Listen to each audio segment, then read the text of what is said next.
name is Reinhild Niebuhr. Welcome to this episode of Young Africa Today. I'm very excited to introduce you to a guy that I met a couple of years ago, and his name is York Zucchi. York is a very unusual human being, and he has been really dedicating his time to help other entrepreneurs develop businesses and partner and form strategic partnerships in order to help entrepreneurs across Africa to fulfill their dream of becoming a successful business person. So I hope you enjoyed this interview with York. Hi York, I'm very happy to see you again after a couple of years. I've been trying to think, when last did you and I actually meet? My God, the time flies, and especially like Professor Galloway, Scott Galloway in America, he says COVID doesn't change the world, it just accelerates the rate of change. And I think since the last time you and I met, the world has changed so much, it is insane. It is insane. It is. I think almost that it may have been either in 2015, 16, or 17. I know you were busy with Hello Health, and I went to see you because I loved that name, and I asked you for permission to use it. Oh my God, that was a long time ago. Yes, I just thought it was such a cool name.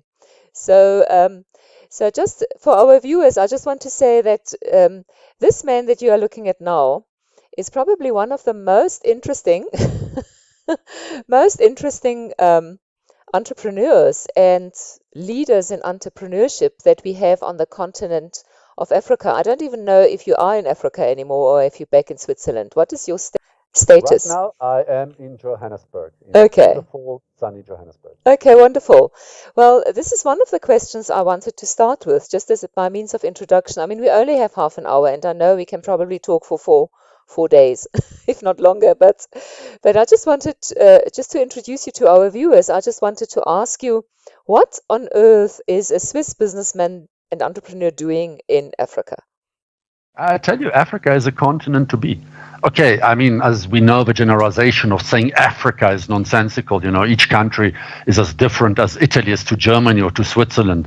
But in my experience, and we're active in 26 countries currently, there is such an energy, such a can-do, wanna fix the world attitude, especially among the younger people who are really who have really wisened up to the possibilities that democracy brings, that entrepreneurship brings, that owning your destiny brings, and the ability to influence their own future. And we are at the perfect time where technology is cheap enough, mobile data costs are going down, opportunities, in part, I say thanks to COVID, are being democratized. It doesn't matter anymore that you have a fancy office. It matters that you're able to solve the client's needs. So I'm so excited about Africa, and I absolutely love the African heart. When people overseas ask me, "What are you doing in Africa?" I always say, the sun shines right into people's hearts. There's a humanity on the continent which is rarely found around the world. That's very, very beautiful. I completely agree with you. I also just love being here. I'm from a generation where many of my peers emigrated to other continents, and they're always asking me, "What are you still doing there?" And I just say, "Well, I love it. I love it here." So when did you move into business in? I like talking about Africa because I like emphasizing, because especially when you're based in South Africa, people sometimes think the world stops at the Limpopo River. And I like drawing the attention of our youth in South Africa as well to the rest of the continent, to feel part of a continent and not to be so parochial in thinking, to think that it's all about your own, whatever it is that your own thing is. And so I like talking about Africa in general. So I'm just going to ask you, when did you move from Switzerland to Africa? So at the time, I was just born in Switzerland. At the time, I was working for Goldman Sachs in London, That was 2007. In August, my father passed away. He was living in South Africa. He had moved a few years before from Italy. Okay. And my mother was still alive, and I said, you know what? I don't care about a career. I care about making an impact. It took me 16 years to realize that. And so I packed up my bags, handed in my resignation, moved to South Africa, and started my entrepreneurship career. And I absolutely love it, despite the numerous failures that I've gone through in terms of business. So that was 2007, and I don't regret one day. That is then now about 13 years ago, 14 years ago. Sorry, my maths. Anyway, so well, that's wonderful. I know that when we met, you were busy with a very interesting clinic management system. And from there on, and I know that you had become extremely active in the, as a mentor and working in entrepreneurship training on with an academic institution. I can't recall at the moment, but the thing that sort of drew my attention now is that I saw that right now you've launched a program, and I just saw that you had launched a tourism academy. As well, and so I thought this sounds very, very interesting, because tourism is definitely a major growth area, I believe, at community level. My focus with the whole Young Africa strategy is very much about looking at businesses that one can do in any village in Africa. So it's about what can we do at local community level, and so tourism is one of the things that's really obvious. And so I'm really looking forward to hearing from you about that particular program, because I know that we don't have time to talk about everything else, but maybe you want to just introduce shortly what it is that you do in general and then focus on the tourism aspect. Okay, so let me give context. So when I moved to South Africa, I became an entrepreneur. Not that I was immediately successful, I joke, but in 9 months, I started 6 businesses, 5 failed. So if you need to fail your business quickly, call me. But through that, it gave me an insight into this fancy term we call entrepreneurship. And it is a wide term that covers the person standing on the side of a road to the fintech and the edutech. It doesn't matter how you define it, and we can have a long discussion. But it's really about starting and growing your own business. And it made me, through my own personal failures, want to unpack a little bit more what is really the factors that influence the success of an entrepreneur. And it's really only 4 things: access to markets, finding clients, access to financing, not funding, really cash flow to finance your business, access to skills, and access to reputation. Okay. And so if you look at the skills thing, and if you look at the Africa demographic, the amazing young people that are all over the continent, the reason why they don't have the skills is, one, these skills are usually siloed into educational institutions, universities, incubators, accelerators, business schools, who are doing amazing jobs, but it means there's a cost to attending these institutions, whether a company pays it or a government or themselves. There's a friction cost of traveling to go and attend the courses. So my team and I sat down and said, well, how can we bring practical skills that any young person anywhere on the continent with nothing more than a smartphone and maybe a few megabytes can access and use tomorrow morning to start and grow their business? So we're not training the next doctorate or the next MBA or the next executive. We train people who are at the beginning, who have an idea, who have the energy, but don't know what to do tomorrow morning to make it a reality. And technology allows us to do this today so cost effectively that there really is actually no cost anymore once you develop the courses. That's what we do currently in 177 communities in 26 countries, and our target this year is 950 cities. Wow, that sounds amazing. I'm really excited about hearing that you are doing that, because I also have established an academy for a young Africa. And my initial focus is really almost around getting the mindset ready. So what I'm excited about is that the students that I will be taking through a leadership and entrepreneurship program, which is very much based on developing your habits and behaviors and mindset thinking, that once they have gone through that and they have got a bit of clarity of where they want to go, where they want to throw their passion, what they want to do, that I can, refer them to you. Well, I want to add to that. What you're doing is what we don't do. Yeah. So we focus on very practical skills, how to find clients, how to start a farm, and those kind of very, very down-to-earth courses. So we don't mince around with motivational. However, what you are focusing on is investing in the jockey. Yeah. We're focusing on helping the jockey match the horse and learn to ride. I love that. Because a lot of entrepreneurs that go down the route, myself included, made a mistake of focusing wholeheartedly on the business and not enough of understanding what are we good at, what drives us, where do we want to go, what are our ambitions and aspirations. And so you often find, because we didn't spend time on ourselves, we're just running down and we run out of breath, or we run in the wrong direction. Well, I think, quite frankly, I have 3 decades of experience working with youth, and I just realized, quite a while ago already, through piloting and testing different programs with youth, I realized that the key gap is really information and encouragement. So that is what I'm trying to fulfill, is to just encourage the young person who thinks they're worth nothing, they can't do anything, and just say, no, you're mistaken. You're completely mistaken. There's an amazing opportunity for you, and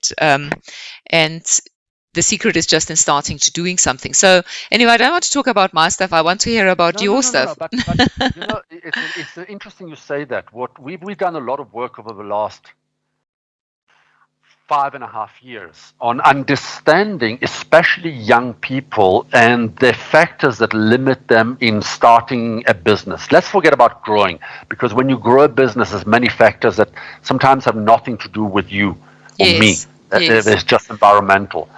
And one of the things that people, especially young people, energy there is, ambition there is, willingness usually there is. Sometimes a bit too big dreams, I want to change the world tomorrow morning. Yes. But one of the things is one is, what is the idea I want to pursue? And often they end up following business ideas that they have seen somewhere, but that require too many steps to get to know. I want to open a manufacturing plant. I want to start a chain of prefab houses. Things that a young person who doesn't have expertise yet, or a lot of expertise, a lot of track record and capital, can't do tomorrow morning. So part is the skills to allow you to start and grow your business. And the other one is, well, what is the business idea that you're going to pursue? And one of the interesting things, and the Ugandan Investment Authority published an amazing thing 2 years ago. 250 African businesses you can start tomorrow morning in your shack. Okay, that sounds very interesting. I have it on my blog. I'll send you the link later. But my point here is, it's little case studies. This is the business. You want to produce bricks. This is what you need. This is equipment. This is how much you sell them for, and this is how you get started. See, this is one of the reasons. This is one of the reasons why I decided to start a YouTube channel, or to start Young Africa TV, because I know there are amazing things going on, and the challenge is people don't know about it. And I also hate reinventing the wheel. So if someone is doing something, I would like to just communicate that so that others can see what is out there, instead of me trying to reinvent the wheel and do something that everybody else, someone else is doing beautifully already. We don't have time to waste, and we have to work together. The real growth comes through collaboration. Always has and always been. Some of the most successful businesses are mid-sized businesses. Forget about the unicorns. The mid-sized businesses, of which the whole of Germany is built, the whole chunk of Italy is built, are the ones where there were collaboration between partners or family members, where there was sharing of the burden of managing a business, where there was expertise and different perspective. we cannot grow Africa. We cannot, as young or not so young people, start a business on our own. That doesn't mean find a partner tomorrow morning, split the business and run with it, take your steps. But yeah, you can't do it on your own. Yeah. And we're going to grow much faster if we collaborate. Yeah, so I'm really looking forward to receiving that link so that I can share it on all the different social media platforms that I'm starting to develop a presence on. So that will be great. And it's quite interesting because I just put together a little ebook with 18 things you can start doing tomorrow to make money, because I think it's so important as an entrepreneur. One of the things that I've learned is that it's not so much about what you want, it's about what people need. That you just captured the essence of why most businesses fail. And let me maybe give you, if there's one thing most young people struggle with, for example, especially in the tourism sector. So we are opening with 12 governments in 12 different academies across Africa. But one of the things that we saw that young people struggle the most is they describe what they do in terms of exactly what I do, not what I solve. So what I mean by that, let me take an example of somebody who designs websites. Hi, I'm a website developer. Okay, everybody's a website developer. It doesn't make you any different. What if instead of saying I'm a website developer, you say I help restaurant owners to make more money by going online? Now, you see, you're still developing websites, but now with the aim of creating more revenue, and which restaurant owner doesn't want to earn more money? So especially in these days. So it's really often the case not so much about the actual business model that a young person chose, but about how they package it to the outside world. We always want to sound very important. So we put CEO and chairperson and all these titles, but forget that. People want to know, are you a plumber? Are you a dentist? Are you a mechanic? Yeah, or what are you can you fix? Exactly. Tell me what's in it for me. Why should I call you? Exactly. So make it simple for people to understand when to call you. Yeah. And you'll generate many more leads. That sounds they're very helpful. I think that we already are running very short on time, which is very sad. I see that we'll have to do some follow-up interviews over the next couple of months and to just unpack all the different aspects, because you have such a rich experience and such a huge network. And but I think that if you could maybe just give one key thought or idea or advice to a young person living anywhere in a village across Africa who would like to start a tourism business. Okay. What advice do you give them?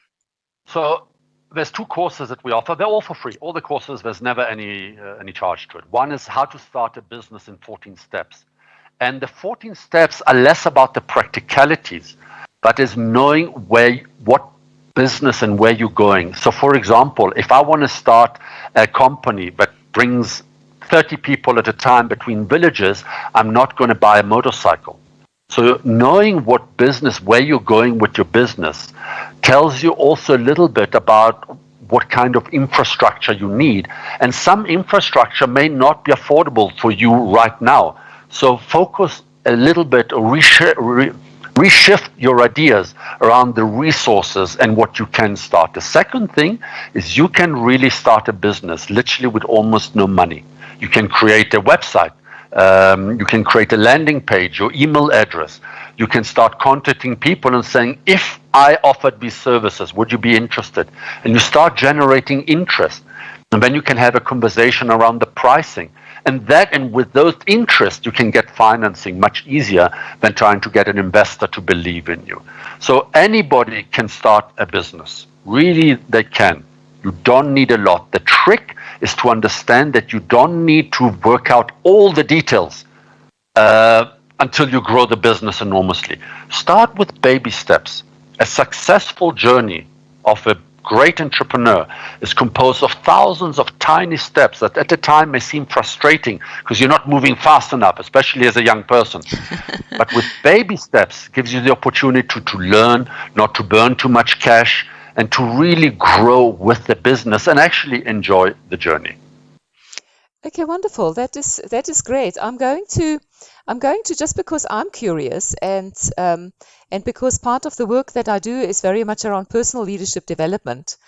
I have in hindsight, I have now lived for a long time, and I've looked very much at the social aspects that influence life. And one of the things that I know is when I met you, you were not married. You were not married. You were very focused on your career, and I felt terribly sorry for you because I thought this guy is just, he's just focusing on one aspect of his life, and there are really, we really need to focus on all four. We need to focus on our spiritual development. We have to focus on our our physical, is the normal thing that people do, is like stay healthy, but we also need to focus on our emotions and our relationships, and we need to focus on our business. So we've got four, our mind. So we've got four things. And I just saw you being so driven by your work. And I was very excited to see that in between you got married. So I did, yeah. and so what I wanted to ask you is I'm going to do an episode on Young Africa today about why single men are a danger to society.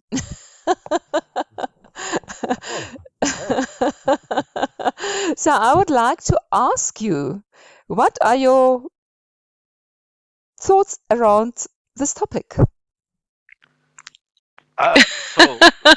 So it's an interesting. So I don't believe in marriage per se. Yeah. My wife and I got married, but had the paperwork been less, we would have done life partnership, because we believe in living each day, in appreciating each day. And if that after a few years runs out, don't force it. Work on your relationship, build it. Just like you enjoyed a job for a number of years and then one day you move apart. I don't say that with a negative streak. I mean that find a partner with which you go on a journey with. And I mean this is very important. Many people find a business partner, a love relationship, a friend, because of the circumstances that they are at that specific time. If instead you find a partner that wants to grow with you, then you are setting yourself up for an amazing, very enriching life of growth, and of support, of helping each other spread the wings and catching each other when you have a bit of a down day. So it's not that I promote marriage. I promote finding people, surrounding yourself with people that make you feel amazing, that see the glass full of opportunities, that encourage you, that stimulate you, that motivate you. Not the person who wants a routine and then wants to watch Netflix and every weekend go for drinks. Break those molds. The world is so exciting, so full of things. Find somebody, if you like traveling and hiking and nature, find yourself a partner who loves that you enjoy doing things with, not just a safe haven to go home to. I completely agree with your perspective on the value of a partnership and a life partnership in terms of having somebody that you can grow with. I think that is really, really important. Now, I've come to a very very interesting point in my life where I really am looking back 6,000 years ago. So I'm always looking at what have humans done, what has worked, what has built strong civilizations, what has undermined civilizations. And so I'm always asking those questions. So I'm somebody who actually encourages young people to love history and to look at, what do we take out of history forward and what do we leave behind, and to shape our culture and to shape our future, and also to really have a look at the values that are important for you. So it's. But I would just counter argue that history is important, but also don't forget that history is shaped through misleading lenses. Absolutely. We can have a discussion about this, but the way relationships have been forced onto society is an outdated model for a world we don't live in anymore. The way business partnership, nobody says a business partnership has to be shareholding and shareholders. You can Yes. create your own type of new business partnership. Yeah. Yeah, no, that's very true. I think I agree that that we need to look at things with a new fresh look. The reason why I personally just think that we mustn't forget what was good, and just we need to inform our, we have the benefit of hindsight. This is one thing I realized, especially as you live longer, is that you actually, if you can remain youthful. I think when I turned 40, I realized with absolute amazement that the spirit always stays young. And that, yes, you've got to put a little bit more effort in keeping your body in shape, and very important to keep your mind in shape. But the spirit always stays young. And so it's such a relief, because when you are young, you think, oh, I've got, there's so much pressure on you, because like you say, you become impatient and you want to do this and this and this and this, and it always happen quickly. But when you live longer, you realize, you know what? The spirit stays young. So it doesn't, you don't have to get everything done in the next 3 years. You've got 30 years. You can make things happen over a longer period of time. And it takes a lot of unnecessary pressure off you to just take a building perspective, have a building perspective, that you say you take your first step, then you take your next step. And in that way, you build your life. Let me take your building analogy a step. I love what you're saying about learning from history. So it doesn't mean you've got to do what others did, No. but history is the foundation of the house that you're building. Yeah. And if you have studied 70 business models, when you design your own business model, it'll be your own, Yeah. but it'll be influenced by the knowledge you gain through other people's experiences and mistakes. And that will save you enormously down the road of your path of not making the same mistakes. Very, very true. One of the key wisdoms that I teach, that I picked up from a Zimbabwean professor called Mandivamba Rukuni, and he picked it up somewhere else. So I don't know whom I'm quoting here, but it's the thing around what is the definition of being stupid. The definition of being stupid is not learning from your own mistakes. What's the definition of being clever? Definition of being clever is learning from your own mistakes. What's the definition of wisdom? Is learning from other people's mistakes. And so for me, history is about looking at the mistakes that people made and learning from those mistakes, and also looking at the successes, and looking for the values that have informed those successes, because those are transcendent across time and space. There is one caveat I want to put, and it's an interesting research by a Harvard professor. He wrote a wonderful book called The Fail-Safe Startup. Okay. And he was looking at why is it that some Harvard people start businesses, intelligent, they have money, they have skills, and yet they still fail. And one of the things that he looks at is that people, yes, they look at successful businesses, then they look at those who failed, but the third, less studied influence is near misses. Okay, that's interesting. People who almost failed but saved the business. Okay. Those stories are rarely told. Okay. And yet, if you look at the aviation sector, every pilot, every month or every quarter, gets a bunch of what almost went wrong with other pilots. Wow. And the biggest lesson is in the near misses. Okay. Because it's recognizing the signs and also having a framework in which what did that person do when they recognize the signs to fix the situation. And I love in that. entrepreneurship, that doesn't exist. That is very, very interesting. I can tell you that that I'm definitely going to look for a link to that book, so that I can also share that as a resource that somebody might want to buy. That sounds wonderful. I actually am currently in a situation where I am in a near miss enterprise, which means that as I'm sitting here with a business that I took over just a bit over 2 years ago, which was about to liquidate, and I stepped in and decided, no, I want to try and turn it around. And it's been such an interesting journey. And even as I'm sitting here, it's like eeny, meeny, miny, mo, is this going to make it or is it going to fail? And it's the most exciting place to be in, because one thing that I learned from Tony Robbins is the whole thing around, if you chase down the racing track with your Maserati, you focus on the curve, you focus on the road, you mustn't focus on the wall. So I have just trained myself to just focus on the actions that I need to take in order to move forward, and just ignore all the problems. Not completely ignore, but I mean basically not let them overtake my mind. So that's a near miss enterprise. I love it. And we can have a conversation later on that. Yeah. But I just want to give one tip. One of the things, as an outsider, as a Swiss person living in sub-Saharan Africa, let's call it, is that many people do this with their businesses. They don't share. If you learn to share what you're working on, what you're struggling with, and what you're looking for, it may sound like you're making yourself more vulnerable, but what you're actually doing is putting out there the opportunity for people to engage with you and create strategic partnerships to do something from that. So when you shared now what you went through and your journey, you make me go, ooh, maybe we can talk. Imagine if any entrepreneur started opening up more.